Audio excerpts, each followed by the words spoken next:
Magkano yung kamatis nila? And sir, maganda yung mga kamatis. 5.49. Tingnan nyo naman yung mga kamatis dito, ang gaganda. Ano to? Squash spaghetti. Ay, wow. Squash acorn. Acorn. Squash butternut. Squash Eh, di ba ito yung ano, ginagamit pag Halloween? Kanto yung prutas balimbing. Yung balimbing. Ano? Dito na. May barbecue. Ang galing, no? Barbecue your chicken. Ano ko kukunin kung hindi ko hawakan? $1. $15. Ay, pambuong pamilya na yun, no?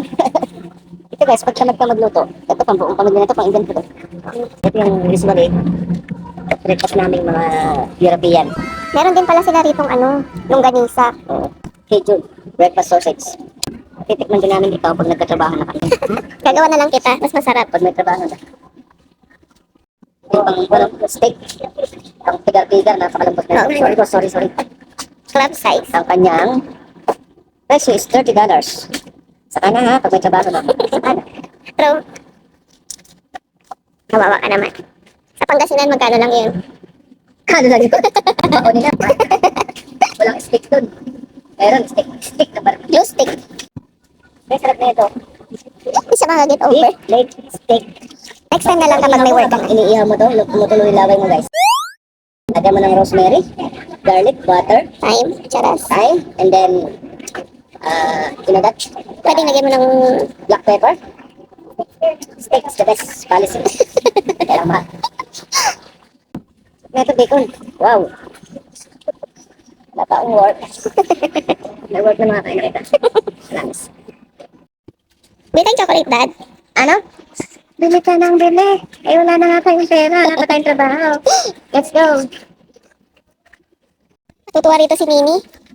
I miss Nini. Oh my gosh, ang laki namang marshmallow nito. Ito, pag nakita ito ni Nini, Daddy, buy toys. This is not a toy. This is a marshmallow. Mapapagkamal niyan taste to. Sa laki ng marshmallow dito. Oh, Grabe, no? Laki. parang pag nilunok mo, mabubulurang ka rito. Ito guys. Kaya mo bang ubusin sa isang upuan to? Hindi siguro. Pag marami kayo, Sa isang inuman. Kahit yung matakaw-takaw mamulutan, hindi pa kayang ubusin. sino kaya yung matakaw-takaw na yan? Papa, alam na rin.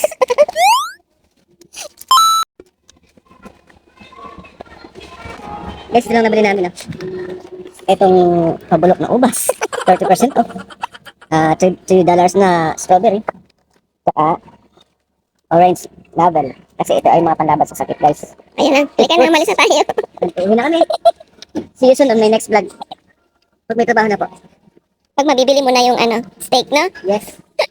Alam niyo guys, yung steak, iniisip ko pa lang, tumutulo na yung laway ko talaga. Baka hindi ka makatulog. Sarap.